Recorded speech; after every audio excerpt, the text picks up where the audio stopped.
Hey there guys, and welcome back to another video. Today we're going to be doing something a little different to usual. We've got a friend, Oz Lego Collections, who has an awesome Lego room that's packed full of things like a fully built Lego city to a range of awesome sets on display. There's a lot to see at his place, so let's head on over right now. Hey guys, what's going on? Come on in.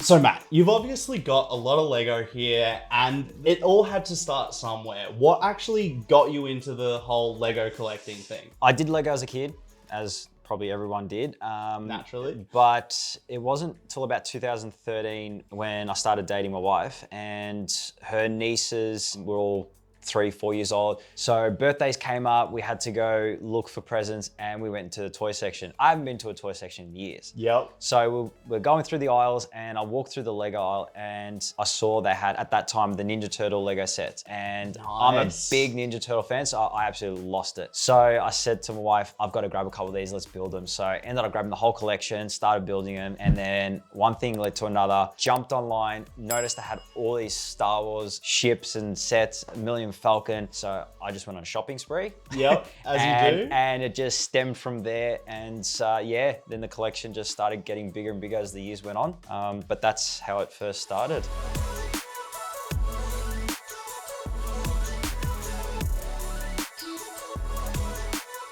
Now, obviously your Lego city is incredible and there's a lot to see on the top layer, but if you look a little bit deeper into this Lego city, there's lots of little scenes all scattered underneath it. How did you start putting builds underneath your city, and what's the process there? It's funny because originally the Lego city was just straight on a table. There was no underground subway or anything underground. It was not raised at all. And then I decided that a Lego city train just takes up so much space when you're building a city that I decided to move it underground, so to speak. So I raised the whole city up. It just freed up all this space underneath. And I thought, rather than just leaving it or adding fake walls, I guess, if that's what you want to call it, I wanted to do a Ninja Turtle lair. I thought I can't have a Lego city without having a Ninja Turtle lair. So that was the first starting point on building something underground. I had these little areas left over right directly under the city. So I thought, okay, what is generally under a city? So one of those things were a Ghostbusters subway. Very nice. From the movie. So I thought that was something that definitely would look cool. Then Batman came to mind. So I did a little penguin lair from Batman Returns. There was a particular scene in a Spider-Man movie, The Amazing Spider-Man, and it was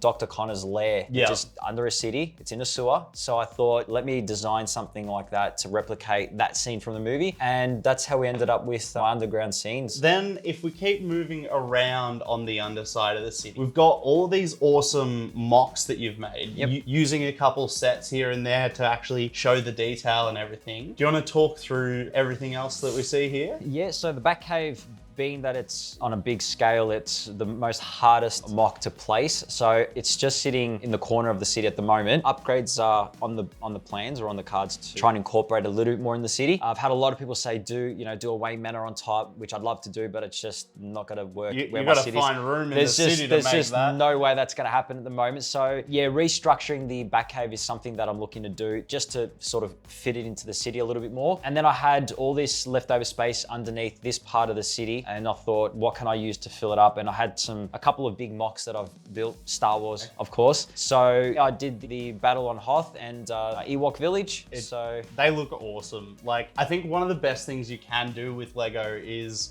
put it all together, make that full scene that makes you feel like you're actually on the planet. And with literally a couple base plates and a bunch of other elements, you can make something that's so cool on display and very unique to you, which is awesome. Absolutely.